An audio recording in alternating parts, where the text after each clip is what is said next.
Selamat datang di channel YouTube Fernando De Caprio. Channel yang membahas politik dan hukum.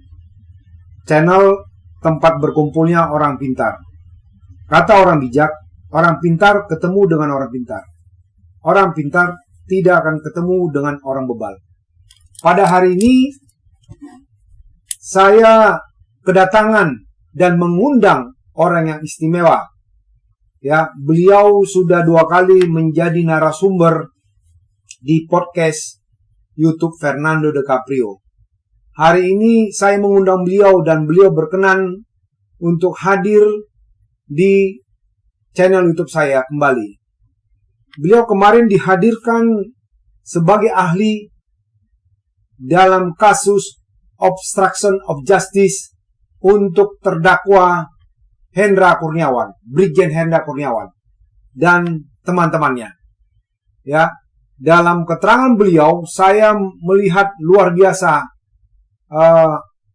ketika beliau memberikan kesaksian sebagai ahli, tidak dalam suasana tegang, tetapi beliau memberikan keterangan kepada pengacara dan juga hakim, juga kepada jaksa dengan tenang, diselingi dengan canda tawa. Saya terkesan dengan beliau, ya memang seperti kata pepatah, jangan diajarin ikan berenang. Beliau begitulah, ya, luar biasa. Jadi saya tidak berlama-lama lagi, inilah dia narasumber saya yang tidak asing lagi di channel YouTube Fernando De Caprio. Abang saya, Dr. Robintan Sulaiman, SHMH, MA Cela. MM. Cela. Luar biasa. Ini abang saya ini banyak sekali gelarnya, belajar terus dan belajar terus. Ini yang saya mau ngikutin jejak beliau supaya saya suatu saat bisa juga seperti beliau. Ya bang, terima kasih sudah hadir di channel YouTube Fernando De Caprio kembali bang. Saya terkesan ketika abang memberikan kesaksian keterangan sebagai ahli, ya, di persidangan dengan terdakwa Brigjen Pol Hendra Kurniawan CS, ya, dalam kasus obstruction of justice, ya. Bang, saya mau nanya ini terkait dengan ini, ya, kasus yang sudah berjalan sekarang nih. Ini kan sangat menarik karena luar biasa, ya. Kasus ini menarik perhatian publik, ya, bukan hanya di dalam negeri, bahkan saya pernah baca artikel di luar negeri pun. Karena bayangkan seorang jenderal menembak mati bawahannya. Kan begitu. Yang mau saya tanyakan adalah menurut abang bagaimana masyarakat awam khususnya penegak hukum kurang memahami ahli pidana forensik, ya, karena saya pun melihat kemarin itu ada sedikit pertanyaan dari jaksa penuntut umum kepada abang, ya. Pertanyaan saya ulangi lagi, bagaimana menurut abang, ya, masyarakat ini banyak nggak tahu nih, khususnya penegak hukum, yang dimaksud dengan ahli pidana forensik itu seperti apa bang? Ya, terima kasih adindaku Fernando. Wah, luar biasa. Fernando Silalahi. Begini, waktu dalam persidangan itu, abang ditanya nih, ya, soal apa itu pidana forensik. Yes. Ya, abang menyadari betul bahwa di ruangan itu, bahkan di seluruh penegak hukum, ya, baik itu kepolisian, jaksa maupun hakim, ya, bukan kurang tapi tidak memahami. Kalau kurang itu kan memahami. Yeah. Ini kan kalau tidak, ya tidak, nggak ngerti. Yeah. Ya, ada hal yang baru kan seperti itu. Padahal kan kita tahu di psikologi ada psikologi forensik, ya kan? Di digital ada digital forensik. Di kehakiman ada kehakiman forensik, ya kan? Di jasad manusia meninggal dunia ada forensiknya, ya kan? Segala macam sebenarnya ada forensik kita ini semua bisa diforensik, ya. Ya berangkat dari situ kan kebetulan abangmu ini menggali betul ya. Jadi sebelum abang ngomong soal pidana forensik ini sebenarnya gini. Abang mau cerita nih, kenapa kok abang tekuni di dunia bidang pidana forensik ini. Awalnya abang itu diajari oleh namanya almarhum Profesor Mr. Inderrechten Ruslan Saleh. Beliau itu adalah guru besar ya, yang mengajarin abang dasar-dasar dari hukum forensik. Beliau tidak ngomong pidana, tapi dia ngomong hukum forensik. Nah, abang belajar dengan beliau. Abang beruntung karena abang yang diajarin khusus sama beliau itu. Nah, abang kembangkan sendiri ya dalam bentuk kajian.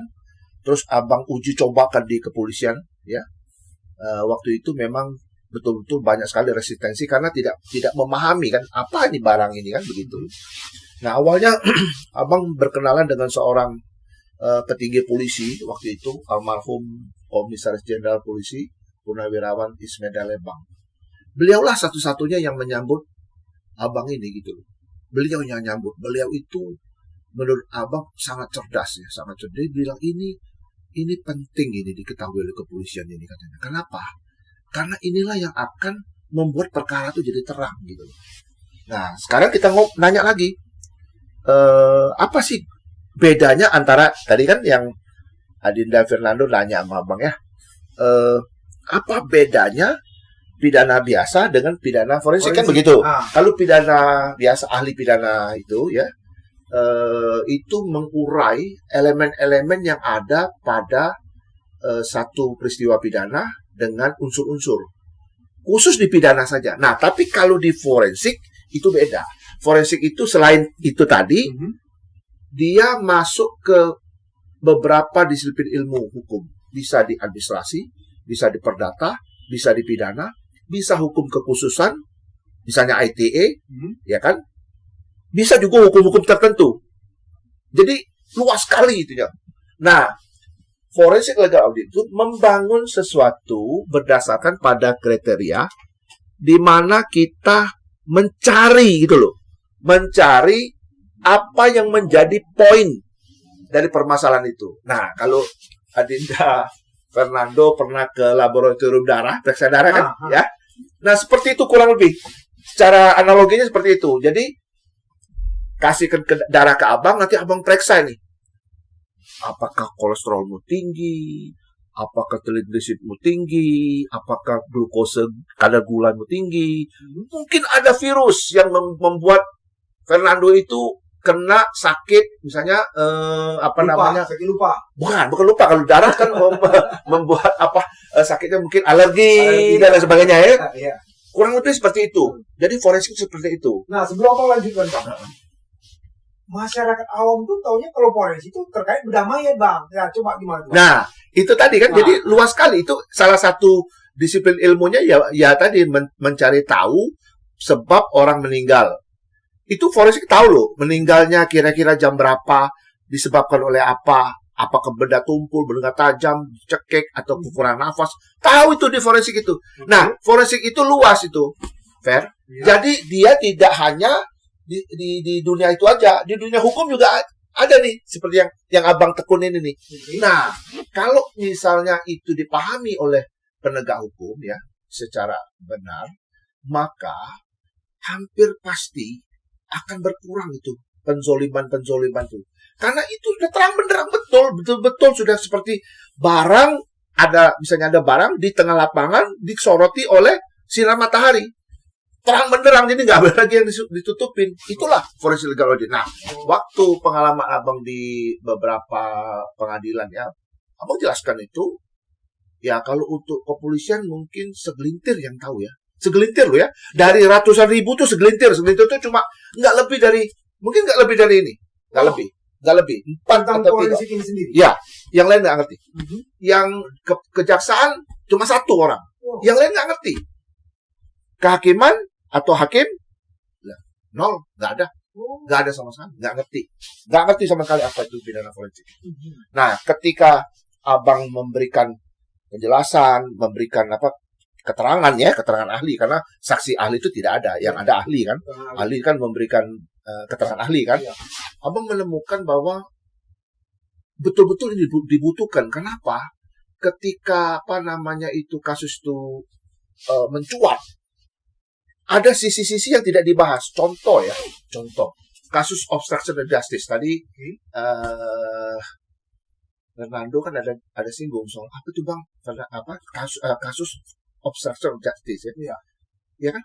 Tidak ada satupun yang menyinggung soal bahwa di situ sebenarnya ada hukum administrasi, tapi tidak pernah dibahas gitu loh. Sehingga apa yang terjadi? Ya sehingga apa? Kita berkutat kepada hal-hal yang bersifat unsur pidananya saja gitu. Padahal ada kausa proxima di belakang itu kan. Ada di belakang itu tentang administrasinya. Itu nggak pernah dibahas. Nah, kebetulan waktu abang datang, abang jelaskan hukum administrasinya itu bagaimana. Karena hukum administrasi itu dalam struktur jabatan itu dalam dalam jabatannya, amter delicten itu, dia itu dalam struktur itu diketahui dan juga dipahami betul bahwa mereka itu adalah orang-orang yang bekom dan befuk, orang-orang yang memiliki kewenangan, orang-orang yang cakap melakukan sesuatu karena undang-undang, karena dia mendapat keputusan, sudah keputusan untuk diangkat. Contoh misalnya, kalau misalnya Fernando diangkat jadi Kapolri, itu melekat secara ordonantur, kewenangannya. Secara pribadi melekat pula, namanya atributif. Hak dan kewajibannya apa dan sebagainya. Nah, ini kan orang berkelompok ketika memberikan petunjuk atau pemerintah kepada bawahan, ini yang mesti diuji kan. Nah, karena kita tidak masuk dalam hukum administrasi, kita bingung. Obstruction of justice itu ya tidak dikenal dalam OSDAH. Obstruction justice itu tidak dikenal dalam perintah gitu loh. Kalau perintah itu beda. Perintah itu orang berkelompok dan befuk dan perintah yang sah, dan harus diketahui pula bahwa orang yang diperintah tidak bisa mengelak perintah karena itu perintah dalam jabatan. Namanya amtebevel. Amtebevel itu beda dengan melaksanakan perintah putusan. Ini menarik nih bang. Ini menarik nih bang. Nah, ini abang baru nyinggung melaksanakan perintah karena jabatan dengan melaksanakan perintah dalam keputusan. Nah, ini. Jadi itu kan pasal 51 bang ya? Ya, untuk jabatan. Jabatan ya. Nah, artinya gini bang. Ini saya mengundang Bang Robintan ini karena pemikirannya cukup brilian. Saya juga harus banyak belajar dari beliau nih, ya. Beliau luar biasa nih. Kemarin Jaksa Muda Tindak Pidana Umum menyatakan ini kan karena di luar ini ribut sekarang nih bang. Ribut terkait dengan tuntutan kepada Richard Eliezer, Budiang Lumiu, ya, 12 tahun. Ini abang tadi singgung, jadi ada pertanyaan ke sana. Saya pun sependapat sama beliau nih. Ini kalau kita beda pendapat gak apa-apa bang ya. Bagus. Jadi kalau di pasal 51 tuh, menurut beliau, dan saya pun sependapat, itu ada tugas atau perintah undang-undang. Ada perintah undang-undang yang harus dilaksanakan. Contohnya, ya kan? Perintah melaksanakan eksekusi mati atas putusan pengadilan yang telah berkekuatan hukum tetap. Dia memerintahkan kepada penembak untuk melaksanakan eksekusi mati. Begitu juga penembak suruh tembak itu, dia nggak bisa dituntut oleh undang-undang. Kan begitu. Itu pasal 51 bang. Menurut saya pun setuju. Yang kata Jampidum itu saya setuju. Jadi bagaimana atau beda dari perintah undang-undang dalam dan menjalankan perintah dalam jabatan. Gimana bang? Ya, nah itu. Abang terusin ya. Ini kayaknya terfokus sudah kita ngomong nih ya. Jadi gini, yang namanya perintah melaksanakan undang-undang putusan pengadilan yang inkrafat wisde memiliki kekuatan hukum tetap tadi, itu tidak bisa diuji. Tidak bisa diuji dalam kode etik. Tapi kalau Amte Bevel itu bisa diuji. Jadi kalau contoh nih, ya kan, perintah seorang pejabat. Pejabat itu punya atributif, dia punya mandat. Dia perintah itu undang-undang. Karena dia punya wewenang itu dari undang-undang. Tapi perintah itu dalam level namanya Amte Bevel. Jadi dia kedudukannya sebagai manus domina. Yang diperintah namanya manus ministra. Antara manus domina dengan manus ministra itu adalah hubungan subordinasi, anak buah. Ketika dia memerintah, itu 100% itu diabsorb, kalau istilah abang tuh. Diserap, diambil menjadi tanggung jawabnya dia. Jadi yang memerintah itu punya tanggung jawab loh. Nah, yang diperintah itu pasal 51. Tapi bisa diuji di kode etik. Ya, kita nggak boleh nguji kode etik karena kode etik itu beda lagi kan, bukan hukum itu, etik ya. Di semua profesi pasti ada etik, di hakim ada, di polisian ada, di jaksa ada, di dokter ada kode etik semua itu. Jadi kita tidak bisa nguji itu. Nah, bedanya apa? Ketika Amte Bevel ini keluar dan dia melaksanakan, ada yang salah misalnya. Si yang menerima perintah itu tidak bisa dipidana. Tapi diuji dulu di etik.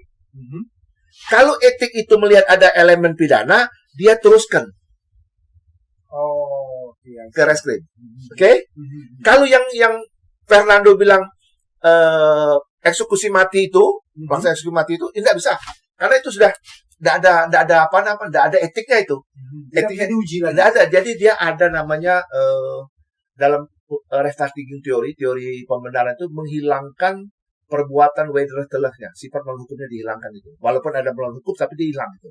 Itu untuk yang ini, untuk yang jabatan ini, dia hilang, tapi bisa diuji di etik.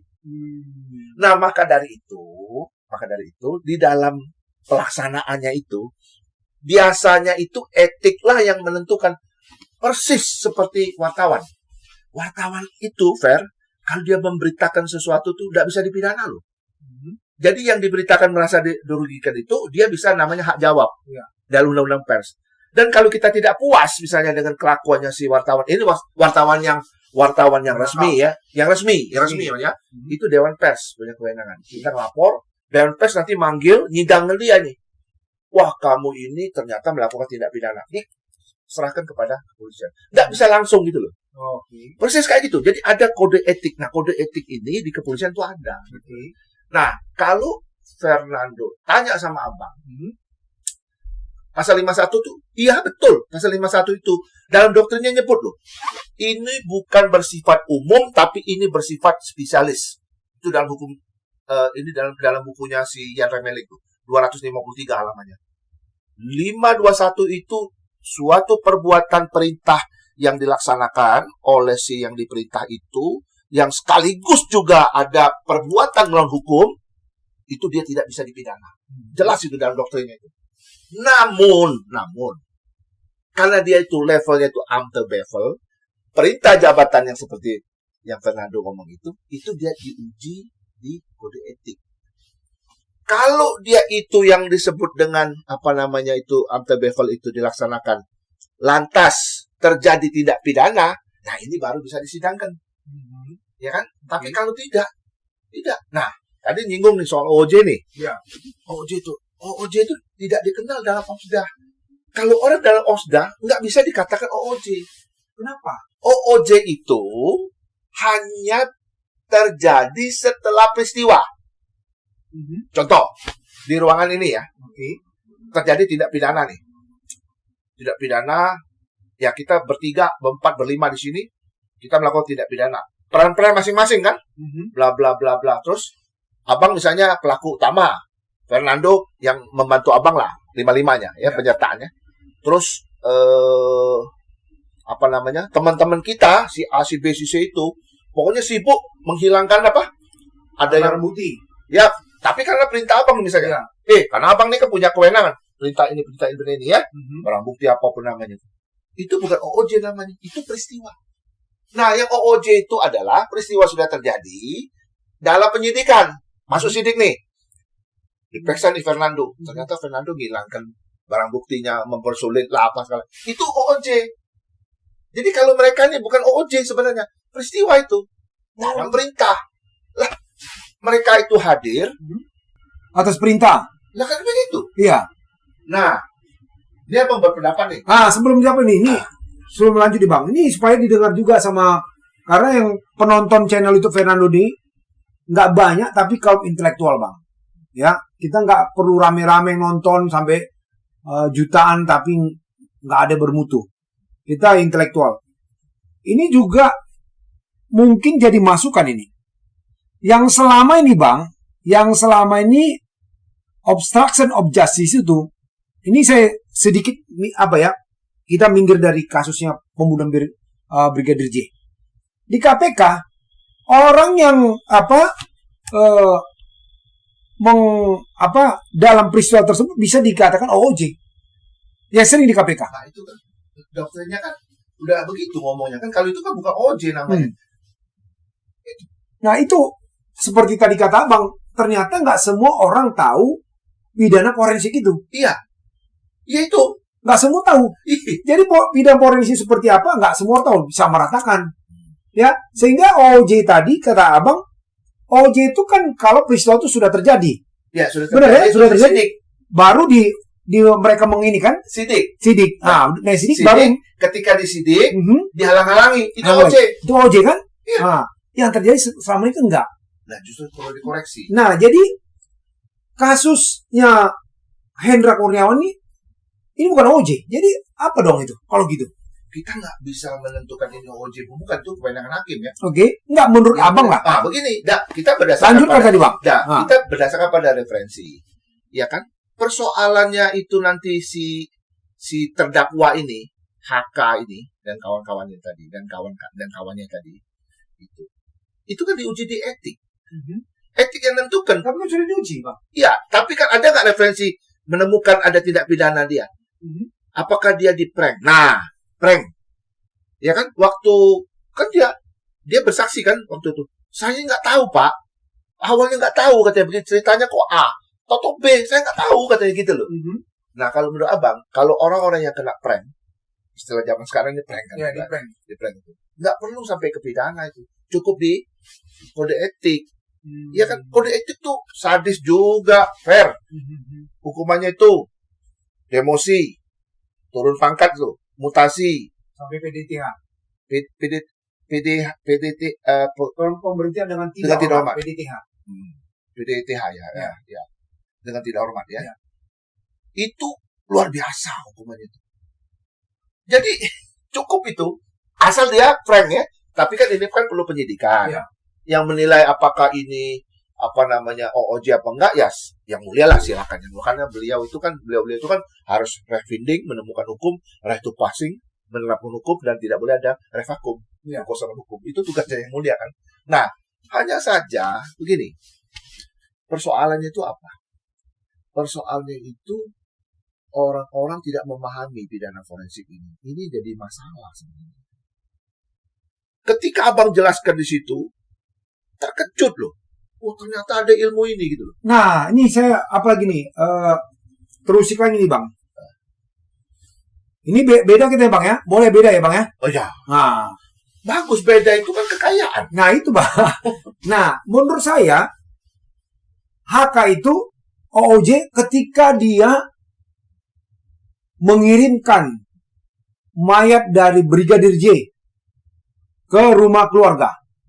Karena pada saat itu ya, keluarga menanyakan kenapa meninggal ya ini. Oleh HK dia katakan nggak perlu dilihat. Kan begitu. Cukup dia apa? Mungkin disitulah yang dikatakan OOJ itu Bang. Gimana menurut Abang? Iya, kalau itu dalam penyidikan ya OOJ. Kalau dalam rangkaian peristiwa bukan OOJ. Itu peristiwa. Bukan tidak ada peristiwa itu. Tapi Abang nggak mau komentari A, B, C, D. Kan Abang nggak ikut nyidik. Kita nggak tahu kan. Bisa saja dia ngomong begini, ngomong begitu kan. Kadang-kadang ya kita mesti fair juga lah ya. kadang-kadang netizen ini kan, yo terlalu begini-gini. Tapi sebenarnya ya sudahlah.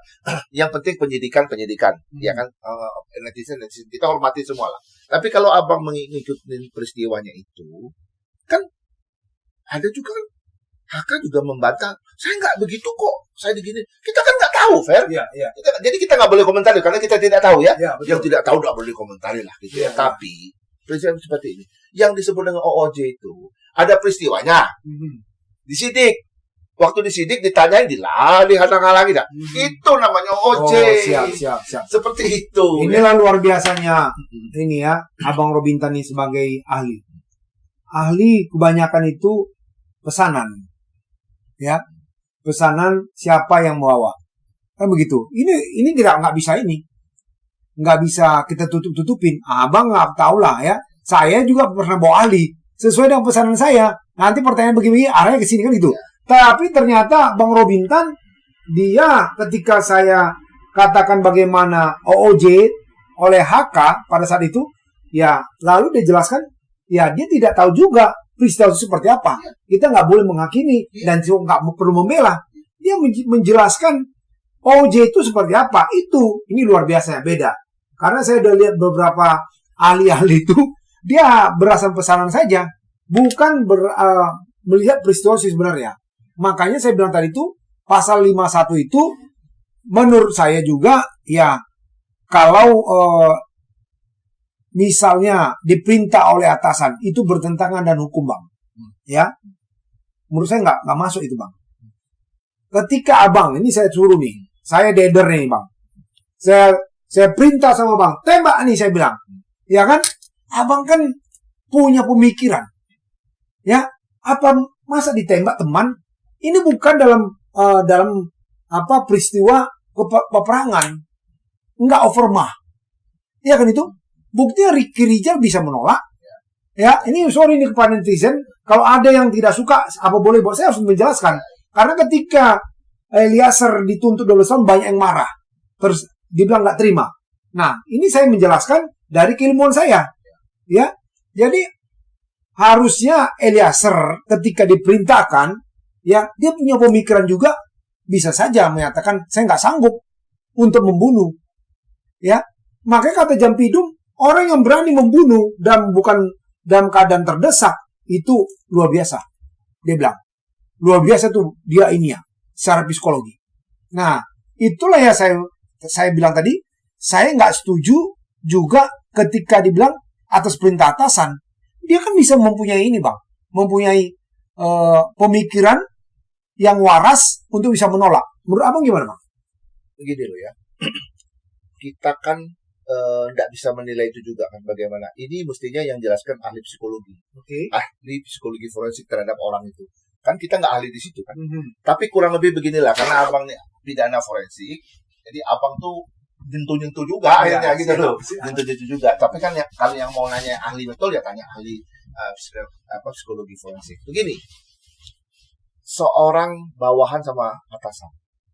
Atasannya itu langit dengan sumur. Bukan dengan bumi loh, dengan sumur loh. Ya. Yang diperintah itu sumur itu loh. Sulit dia untuk menolak itu. Namun, betul yang kata Fernando, dia ada pemikiran menolak atau tidak. Tapi dalam keadaan seperti itu, maka tuh tanya dengan psikologi forensik itu. Bagaimana keadaan kejiwaan orang itu? Kalau Fernando tanya sama Abang, apakah si Eliezer itu salah? Salah. Dia sudah harus bertanggung jawab terhadap apa dia lakukan. Ya. Walaupun itu obsdah. Ya. Walaupun itu perintah. Ya kan? Obsdah beda sama forma dengan kuasa. Beda. Nah, dia dalam perintah, kita itu bisa membayangkan sulitnya dia itu untuk menolak perintah itu. Tapi bagaimanapun juga dia sulit, bagaimanapun juga dia memutuskan untuk menembak dan sebagainya, itu dia ambil resiko itu kan seperti itu. Nah, kita kan nggak tahu diiming-imingin apa. Kita kan nggak tahu, nggak boleh komen semua itu sama sekali. Karena kita nggak tahu. Namun menurut orang-orang yang seperti Eliezer ini secara proporsional saja. Karena apa? Hukumannya secara proporsional. Kalau dia dituntut 12 tahun, 20 tahun, 15 tahun, Abang nggak ikut itu. Itu kan jaksa itu punya parameter sendiri loh. Betul. Nggak ngaco loh. Betul. Rentutnya itu Kalau sudah peketing seperti ini, perkara-perkara penting kayak gini, itu jaksa agung loh yang mengendalikan. Yang memutuskan itu jaksa agung, bukannya sembarangan itu. Mereka ada aturan sendiri, ada parameternya. Dia betul tuh jam hidung tuh ngomong. Betul abang kita tuh ngomong itu. Nah, namun dalam skala berpikir sempit saja kita ini. Kita melihat seorang Eliezer ini.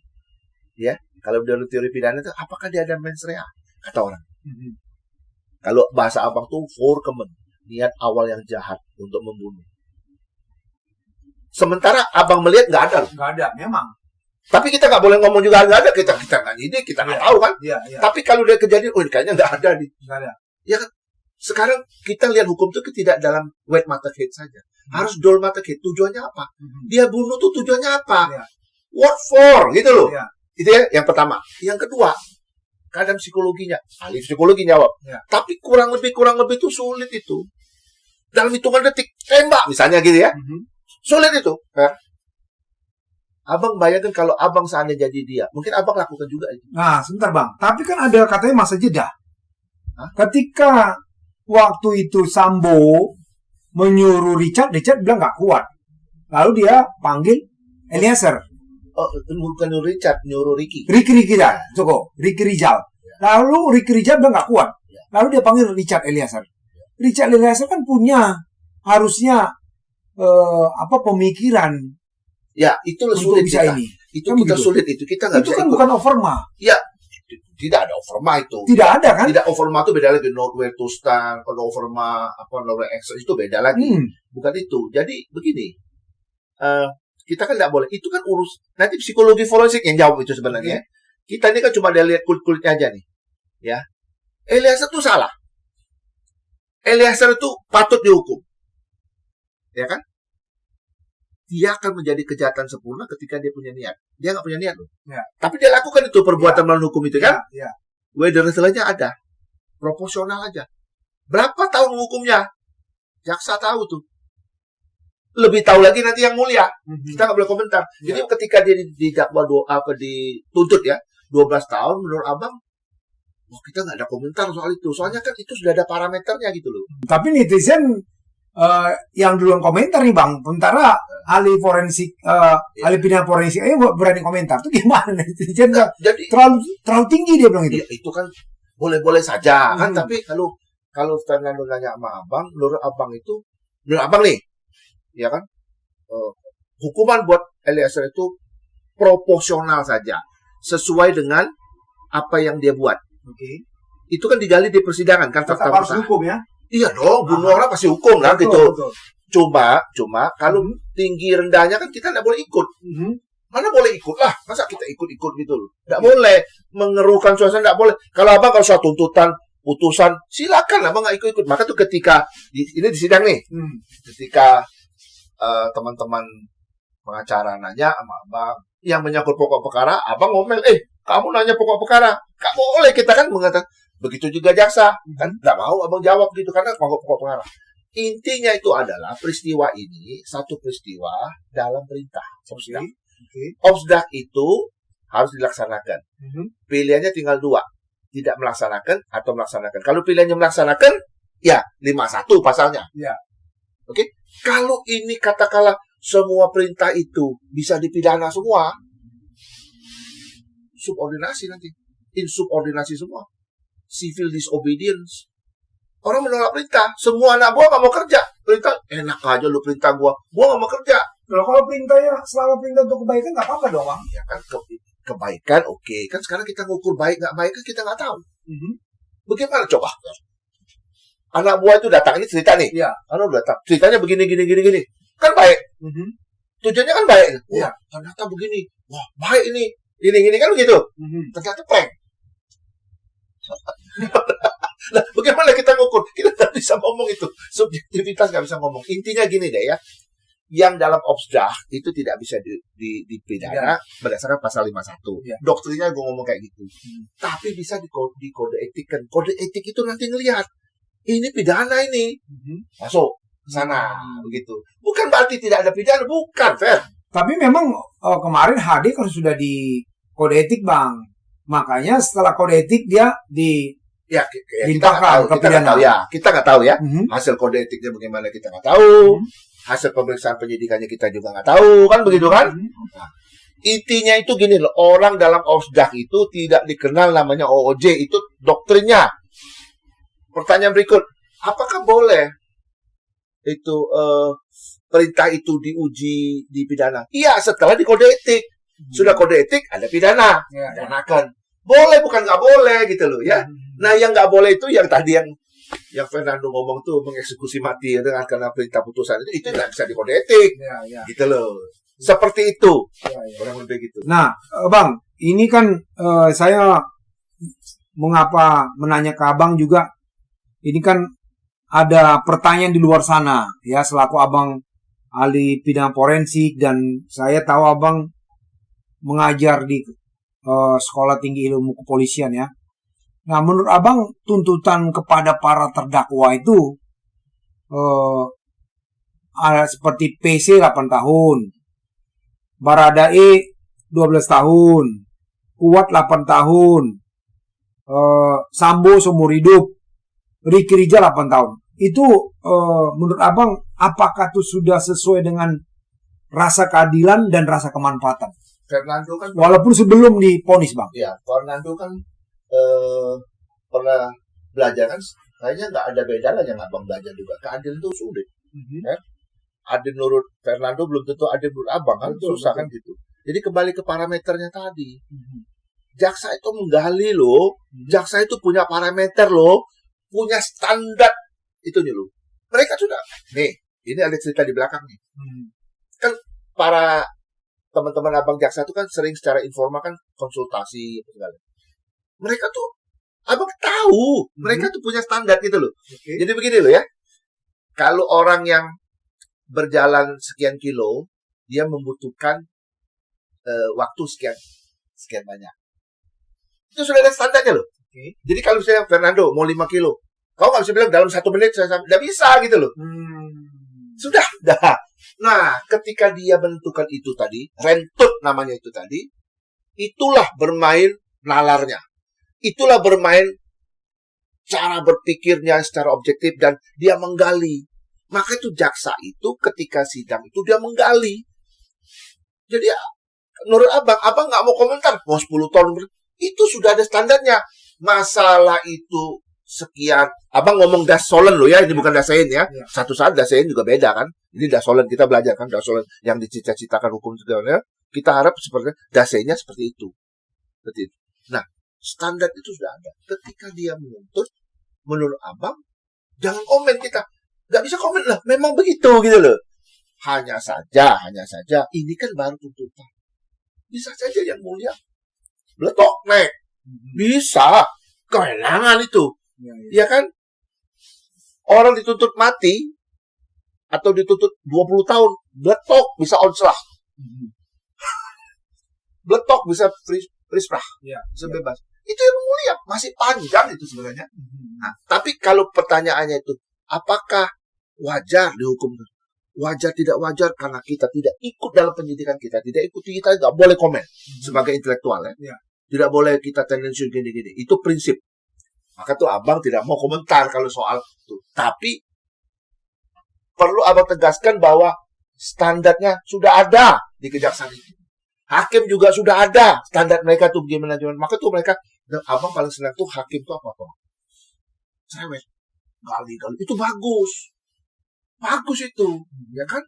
Kalau dia nggak, dia diam aja sambil baca WA apa segala, dia nggak bagus itu. Hakim tuh, jadi ini gimana? Dia bagus itu, dia mencari betul-betul karena dia wakil Tuhan. Dia nggak boleh.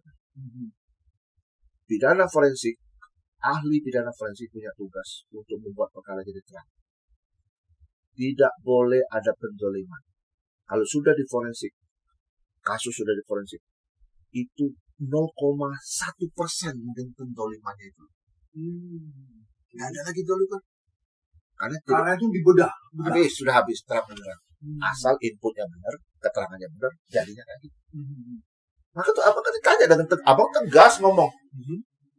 Perintah tuh bagaimana? Apa bisa nolak? 99,9%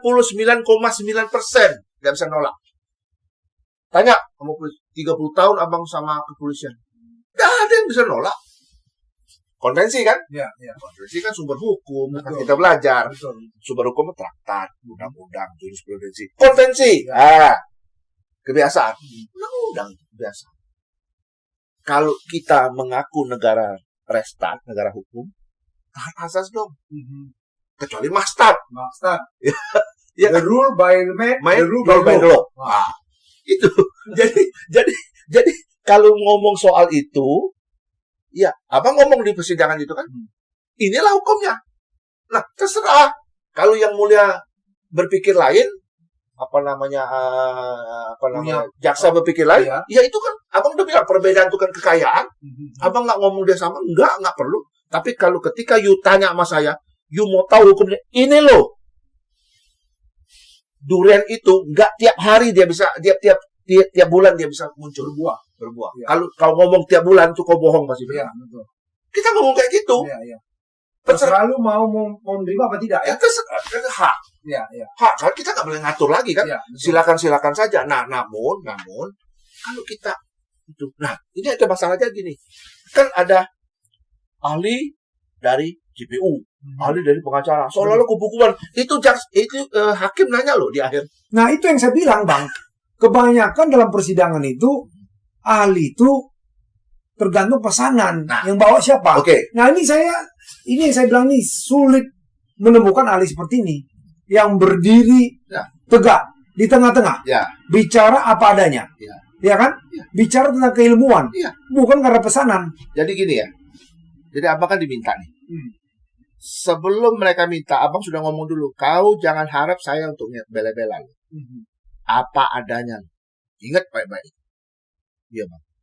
Kami yakin betul bang. Abang ngomong itu. Ya. Apa adanya. Maka itu di persidangan. Fair. Kau cek. Itu kan ada rekamannya tuh. Itu digital recordnya. Kau cek. Word by word. Abang punya ucapannya. Not even one single word. Abang bela dia. Itu hukumnya begitu. Ya kan? Ya, ya. Nih, abang lanjutin. Ini hakim nanya nih. Sebenarnya siapa yang berhak, yang paling bagus, bukan berhak, yang punya hak lah ya, punya hak dan juga yang paling adil itu. Hakim yang manggil itu. No. Terus, ini lucu lagi nih.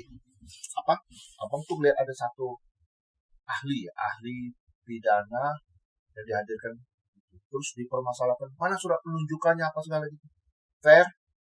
Gue kasih tahu ya, pasal 1 ayat 28. Tidak ada yang ngomongnya itu tugas dari mana. Orang ahli itu bukan gelarnya banyak. Orang ahli itu punya track record yang diketahui dan diakui oleh orang-orang karena cara dia menyampaikan sesuatu. Ya, ya. Itu Karim Nasution nulis dalam bukunya. Bukan yang panjang gelarnya sampai kereta api jurusan Bandung itu, bukan. Tapi orang punya track record. Jadi kalau nyari ahli, tidak perlu namanya tuh mana surat tugas apa segala gitu.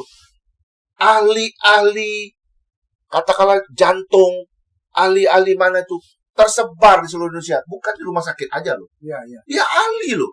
Sekarang contoh, kita mau cari ahli. Kita ini cari orang kan. Capability-nya orang ini kan. Capacity-nya orang ini kan kita cari. Bukan cari institusi. Ya, betul.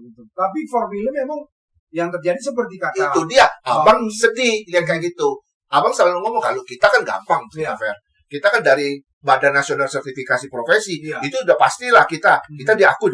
Profesi kita diakui kan. Ya kan begitu. Tapi yang kasihan tuh misalnya katakanlah bapak-bapak dosen yang ahli di bidangnya itu dipertanyakan suratnya apa soal itu. Formalitas saja. Mengapa mesti takut? Ini orang datang sebagai ahli, dengarkan keahliannya dia. Kalau dia memihak, kita tahu kan? Iya, betul. Kalau memihak itu advokat, bukan ahli itu. Betul. Kalau abang diberikan kesempatan untuk menjelaskan itu, abang ngomong. Gak usah alergi sama ahli-ahli itu. Biar aja duduk dengar. Kita yang punya kewenangan. Oh, ini nggak perlu kita dengar. Ini omong kosong ini. Ini benar ilmunya. Itu yang kita serap. Betul nggak? Iya, betul. Bukan inilah formal apa segala. Kayak ketakutan gitu loh. Iya. Fair? Orang yang takut menghadapi sesuatu itu pasti banyak kekurangannya. Dia takut Kritik. dikritik pasti, Iya. anti kritik pasti. Iya. Yang kedua takut ditelanjangi gitu loh. Iya. Kebodohannya Iya. mungkin ada, kekurangan ada. Kita ini perlu dikoreksi. Maka tuh abang selalu ngomong sama adik-adik penyidik tuh, Dek, kau nggak usah pusing dengan pra-peradilan. Itulah fungsi kontrol kita. Kalau nggak, kamu tuh arogan gitu. Iya. Kau usah kalau pengacara mau ngomong apa, dengar. Itu haknya dia, jangan kau batas-batasi, benar nggak? Tapi nggak semua seperti yang abang bilang tadi itu. Pemikiran abang nggak bisa seperti abang yang sudah ini ya, one step ahead ya. Pemikiran udah satu langkah di depan. Nggak semua bang. Mesti dong, mesti berubah. Harusnya. Mesti, enggak, begini dulu ya. Seleksi alam kan. Orang-orang gini deh, Fer. Kalau kau mau tahu orang itu punya isi atau tidak otaknya itu, Fer. Bukan pada saat dia pakai dasi yang kayak kau itu ganteng kali kau pakai dasi itu kan. Saat kau berdiskusi gitu. Siap. Saat kau berdiskusi, saat kau gelar satu perkara, saat kau mengungkapkan pikiranmu, buah pikiranmu yang berbasis pada referensi yang sudah ada dalam buku itu. Itulah orang yang bermutu. Itu fair. Jadi orang itu bukan dilihat dari tampang, badan besar, gila tuh tongkrongannya lebih bagus. Bukan ukuran itu. Generasi, gagal, jas mahal segala. Bukan berarti yang jas mahal apa segala itu orang ini ya, bukan ya. Itu kosong bilang. Bukan. Ya. Tapi bukan itu ukuran itu. Ya. Ketika kau ngomong, kau punya ada satu bobot, ada referensi ngomong. Abang kalau menyampaikan sesuatu ada referensi. Abang nggak mau sembarang. Itu harus kita kembangkan terus. Jadi adik-adik pengacara, senior pengacara dengan senior jaksa, adik-adik jaksa apa segala itu. Tidak usah alergi. Kritik ya. Tidak usah. Kita dengar aja apa sih dia ngomong. Yang bagus kita ambil. Itu kan kewenangan. Iya. Hakim juga begitu kan. Nah kadang-kadang ini loh. Karena kelemahan tadi dia langsung kurang lebih, waduh ini saya begini-gini. Maka itu penegakan hukum itu basisnya itu apa? Ilmiah kan. Iya. Ya kalau nggak ilmiah, bubarkan aja fakultas hukum kita tuh, ngapain lagi? Nggak ada manfaat lagi, nggak ada penggunaan, nggak ada kepastian, nggak ada keadilan. Buang aja hukum itu kan seperti itu. Iya. Itu yang abang stres itu. Maka tuh ketika banyak 2 kali kan abang ngomelin kan. Iya. Saya lihat luar biasa. Abang pun jawabnya santai. Tapi ketika kira-kira lari ya, udah hakimnya menjelaskan. Saya lihat tadi kan sudah jelaskan gitu ya. Iya. Luar biasa. Iya. Ya kalau nggak didengar salah sendiri dong. Iya. Dan itu nggak dilakukan oleh ahli yang lain. Cuma abang bisa, saya waktu nonton loh, luar biasa nih. Bang Robintan nggak salah nih. 2 kali jadi narsum di channel YouTube saya. Luar biasa. Karena abang kan waktu pertama duduk itu abang kan buat aturan main dulu. Satu, tidak boleh ada pertanyaan penggiringan opini. No, pertanyaan 2 kali tidak boleh. Okay. Kalau giring nggak mungkin giring lah, abang mana bisa giring. Iya. Kita yang giring malah. Iya. Kedua, tidak ada namanya debat, ya kan? Tidak boleh ada unsur salah, ya kan? Ada 4. Abang omong itu tidak boleh kita angkat. Oke, setuju? Oke, tanya. Jangan seret abang ke pokok perkaranya. Abang nggak mau. Pokok perkara sudah diuji sama pengacara, sama jaksa, serta yang mulia yang menilai. Saya tidak mau ikut. Maka tuh ketika dia ngomong ini dia ngomong ini pokok perkara. Langsung yang mulia ini pokok perkara, yang mulia yang nilai. Langsung lempar aja ke mulia. Ngapain kita menilai pokok perkara? Iya. Dan beda sama ahli lain. Dia nilai, dia yang apa? Nah, itulah. Dia penggiringan. Ya itu abang nggak mau komentar lah kan, itu kadang-kadang seperti itu kejadiannya kan. Nah, iya. Kalau abang sih prinsipnya seperti itu. Jadi sebelum dimulai itu dulu permainannya. Jadi sudah dibuat TikTok dulu. Kadang-kadang gini. Tanya, tapi ada yang baru nih. Yang mulia, izin yang mulia, ampunin ya. Tapi ada yang baru nih. Tapi ini ada setengah ngulang, setengah yang baru. Yang setengah ngulang itu dipertegas lagi, yang baru dijelaskan lagi. Setelah selesai dijelaskan, awas lo ya, tanya lagi. Diancam. Supaya kenapa, Fer? Supaya sidang itu nggak bertele-tele. Betul. Kasihan yang mulia juga. Abang kasihan abang yang mulia. Ya. Kan ditanya, kenapa kau lihat jam? Kasihan sama yang mulia. Tapi ditanya kemarin tuh sama bang, masih ada waktu kah? Ah, Ya. kalau yang lain nggak ditanya, Ya. luar biasa. Ini masih ada waktu kah? Karena yang muda saya lihat, dia merasa puas juga. Ya. Dia abang tuh benar-benar Ya. independen, Ya. nggak memihak. Ya, Bang, independen. Luar biasa. Betul-betul. Kan di akhir kan mungkin Fernando dengar tuh. Ya, siapapun yang ngundang atau manggil saya, mau ini, mau yang mulia, saya akan tegak lurus. Walaupun sampai bumi ini langit itu rontok. Tegak lurus aja. Karena kita kan nggak punya kepentingan apa sih, Fer? Betul. Kepentingan kita tuh penegakan hukum tuh humanis, berwibawa, tegas, berdasarkan pada scientific investigation, basicnya scientific, ya kan? Yang sering Fernando ngomong, kan Fernando sering ngomong kan, kita mesti ngomong hukum itu punya referensi dong. Yes. Itu Fernando ngomong, itu benar, Fer, sudah benar. Wow, luar biasa ya. Tidak terasa kita dibatasi, Bang. Udah hampir 1 jam kita. Jangan lama-lama, biar nggak lama di sini. Kan itu. Ini beda sama, makanya waktu itu hakim itu nanya, masih ada waktu kepada ahli. Oh, bisa yang mulia, kata. Aduh, luar biasa. Saya melihat ini Bang Robintan tuh salut gitu loh. Ya, jadi kepada para penonton channel itu Fernando Caprio, kalau nanti Anda ada masalah, mau digali atau dibedah secara forensik, pidana forensik, boleh menghubungi Bang Robintan Sulaiman. Ya, ada namanya di Google, klik aja langsung kelihatan kok. Kalau perlu, boleh hubungi saya, kan begitu. Ya, ini luar biasa abang ini, dia mau berkenan hadir di channel YouTube saya, padahal dia sangat sibuk, ya. Jadi di akhir sesi saya membagikan quote, Bang, seperti biasa. Kepada para penonton channel itu Fernando, seperti tema kita dan juga peristiwa yang sekarang terjadi yang menghebohkan seluruh rakyat Indonesia. Dia bilang begini, Bang, saya mengutip kata dari Lao Tzu. Lao Tzu bilang begini, jagalah pikiranmu karena pikiranmu akan menjadi kata-kata. Jagalah kata-katamu karena kata-katamu akan menjadi tindakan. Jagalah tindakanmu, karena tindakanmu akan menjadi kebiasaan. Jagalah kebiasaanmu, karena kebiasaanmu akan menjadi karakter.